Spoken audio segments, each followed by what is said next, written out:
As the hands of history sweep through the third decade of the 21st century, the game across the Pacific has shifted from ports bustling with cargo ships to wafer fabs at the nanoscale level, extending from the exchanges on Wall Street to the forums in Boa, Hainan. This is an unrestricted war carried by economic decoupling, is reshaping the underlying code of the global power structure under the guise of risk mitigation. The US chip blockade against Huawei is akin to the Maginot Line of the digital age, while China's dual circulation strategy is like a declaration of economic sovereignty. Economist Richard Baldwin once described globalization as a three-layer cake, consisting of the flow of goods, capital, and information. Today, this cake is being sliced in half by the knife and fork of technological nationalism, from the case of the Indo-Pacific Economic Framework to the contest between SWIFT and CIPS. The fractures in globalization have extended beyond the trade sector, spreading to finance and digital sovereignty. The essence of this contest is the superposition of rational avoidance and irrational confrontation between established powers and rising powers at the edge of the Thucydides Trap. Economic decoupling is both the eruption of inherent contradictions within the globalization system and the collective anxiety of human civilization at the critical point of a technological revolution, when the hegemony of the dollar faces the ultimate test of the Triffin dilemma, and when the myth of Silicon Valley's innovation confronts the challenge from Shenzhen's Nanshan district. This unrestricted contest may determine whether humanity advances towards interstellar civilization or a digital opera. The intertwining narrative of unrestricted warfare and the Thucydides Trap, the paradigm revolution of unrestricted warfare, as prophesied by Qiao Liang and Wang Xiangsue in 1999, has found its resolution in the battles over the 5G spectrum and rare earth regulations. The United States, through the CHIPS and Science Act, has constructed a semiconductor NATO, while China's breakthrough with the Mosey satellite in the field of quantum communication confirms that modern competition has evolved into a full-dimensional confrontation of national innovation systems. The disruptive nature of this form of warfare lies in the fact that victory does not depend on the number of aircraft carriers, but on the precision of lithography machines. National security is not about missile range, but about the immutability of blockchain technology. When the Biden administration materialized the small yard, high fence strategy into sanctions against SMIC, its essence is the weaponization of the economy, delineating strategic boundaries at the nanoscale. The Thucydides Trap in the digital age, as theorized by Graham Allison, presents a new dimension in the era of digital currency. The battleground of the US-China rivalry is the virtual cloud computing network. It is the intangible ethical standards of artificial intelligence. This digital standoff between Athens and Sparta is deeply entrenched in a financial balance of terror. China's holding of $1 trillion in US debt is akin to an economic button. The interests of American tech giants in China constitute silicon-based hostages. This mutual destruction capability makes economic decoupling a dance with shackles, with both sides possibly at loggerheads in the photovoltaic industry. Yet they sign joint statements in climate diplomacy. This quantum superposition of confrontation and cooperation forms a new Cold War, distinct from the essential characteristics of the US-Soviet confrontation: the twilight of dollar hegemony, the Triffin dilemma, and the fractures in global governance.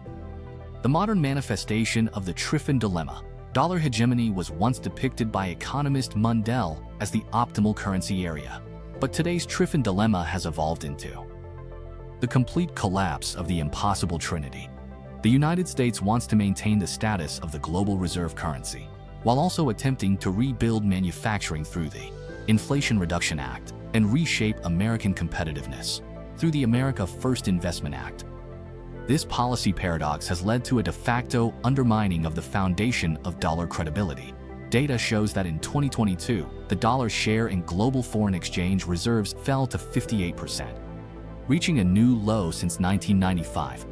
Meanwhile, the digital yuan cross-border payment system has covered 180 countries, akin to creating cracks in the Bretton Woods system, a death spiral of populism and debt crisis.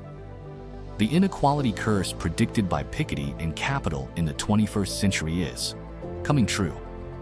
The wealth share of the top 1% in the United States has surged, from 30% in 1989 to 38% in 2023, while the actual income of the bottom 50% has stagnated at 1970s levels. This divide has given rise to the monster of populism. Trump's America First and Biden's middle-class diplomacy are essentially political reflections of the imbalanced distribution of globalization's dividends.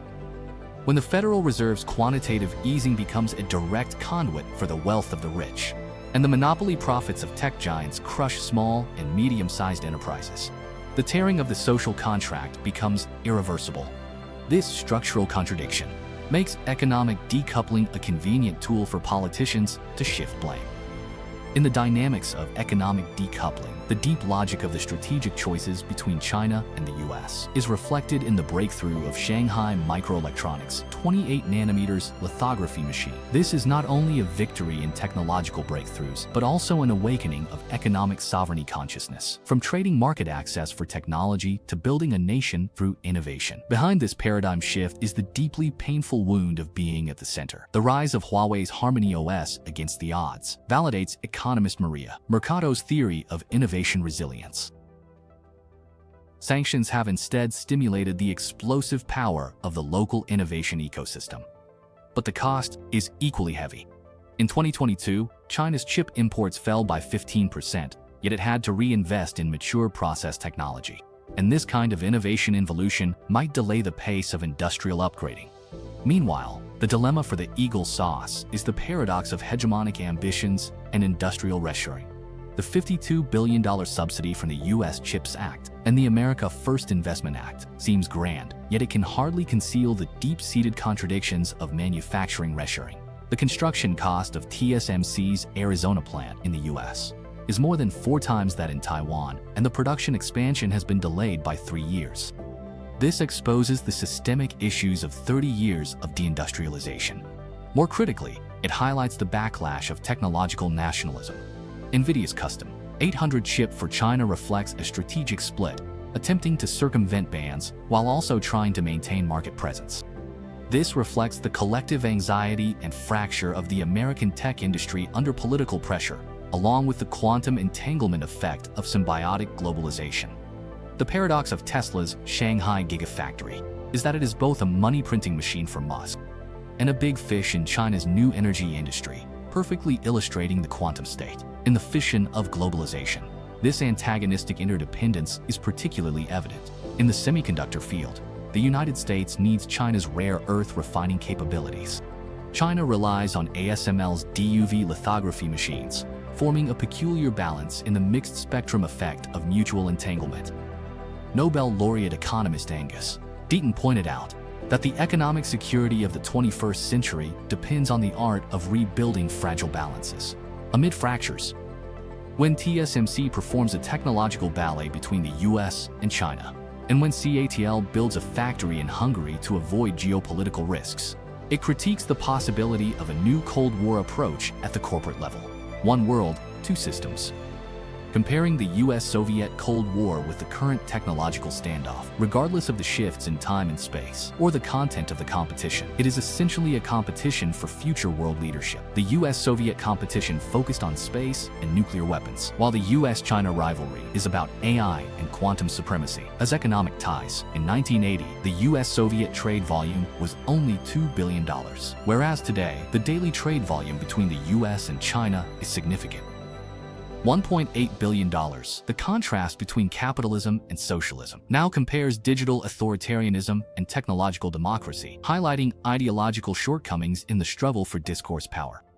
It is often said that politics is short-sighted, and it is also an art of possibilities. However, from the perspective of a community with a shared future for mankind, the struggles between various parties undoubtedly reveal the frailty and superficiality of politics. In the development process towards an interstellar civilization, there may eventually be a turning point, but at present, there are undoubtedly numerous challenges.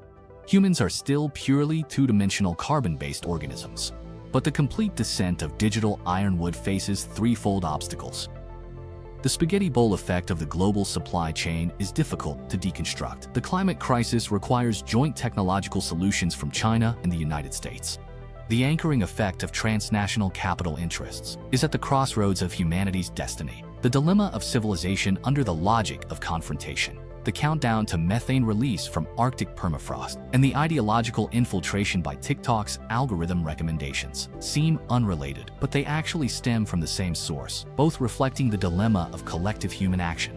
When Musk's Starlink and China's Hongyan constellation draw signal boundaries in low Earth orbit, the principle of common heritage of mankind in outer space law, the structure of northern technological nationalism, the communicative rationality of philosopher Habermas. At this moment, it seems particularly urgent. Establishing a cross-civilization dialogue mechanism for AI ethics might become the Oppenheimer moment to solve the Thucydides Trap. The urgency of transcending the trap, to reconstruct the ethics of great power competition, when ASML CEO Peter Wennink warns that China will eventually master all technologies, when Raimondo calls for stronger sanctions after the release of Huawei's V60. This celebration of technological Darwinism is pushing humanity towards a civilizational cliff, as warned by historian Harari in Homo Deus, A Brief History of Tomorrow. Perhaps it is the best protagonist. When big data algorithms understand desires better than humans, cooperative rationality will become the final salvation. Economic decoupling may delay the transfer of power, but it cannot answer the ultimate question of climate warming. What humanity needs is not two internets or two carbon trading systems, but a joint upgrade of the civilization's operating system. As Kissinger called for in his final work, the competition among major powers in the age of artificial intelligence must embed the underlying code of ethical constraints. This might be the Noah's Ark to navigate through the Thucydides Trap.